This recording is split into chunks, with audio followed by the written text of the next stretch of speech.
Welcome back to the 7 Steps to Exhibition Success with Stephen Murtagh, the exhibition guy. And today we're going to talk about in step 2 is we're going to talk about setting objectives and setting the key objectives that are going to ensure that we are successful and focused on delivering what we need to from MetsTrade. And it's really important that we focus on specific objectives. And when we look at the objectives we're going to set, we talk about the objectives in terms of what do we want to achieve. Now, there's a term in business, the ROI, which we're all obviously familiar with, return on investment. Return on investment largely focuses on I put in X and I want to get back Y.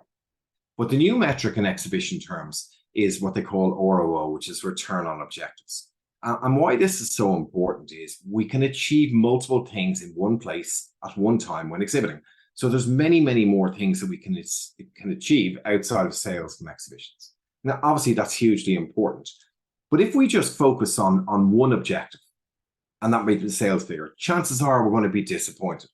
Because as many of us will know, the results and sales from trade shows could take 3, 6, 9, or 12 months, or even longer in some cases. So setting one objective really doesn't set ourselves up for success because we're not maximizing what we can achieve from the show itself. Equally, setting 25 or lots and lots of objectives also doesn't work because we're spreading ourselves too thin, and we're really not going to make a conscious effort to be able to achieve all those things. So the key number and the key metric for exhibition objectives at trade shows is setting 3 clear and measurable objectives. And that's really, really important because if we look at the 9 key reasons why companies exhibit at trade shows, and the list is on the right-hand side here, I've consciously put make sales in yellow at the bottom because make sales comes as a result of all those other things.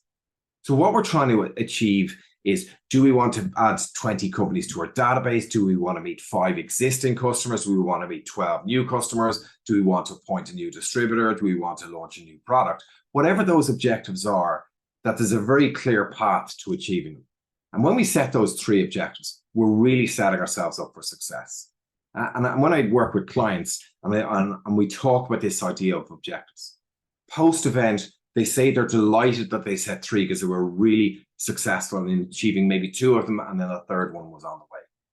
So what I would say to you in step 2 of the 7 Steps to Exhibition Success, really important that we set 3 clear objectives. And we might brainstorm with our team, we might know what they are specifically, but it's very important we get team buy-in that they know what those 3 objectives are. And when we do that, we will be way more successful at exhibitions.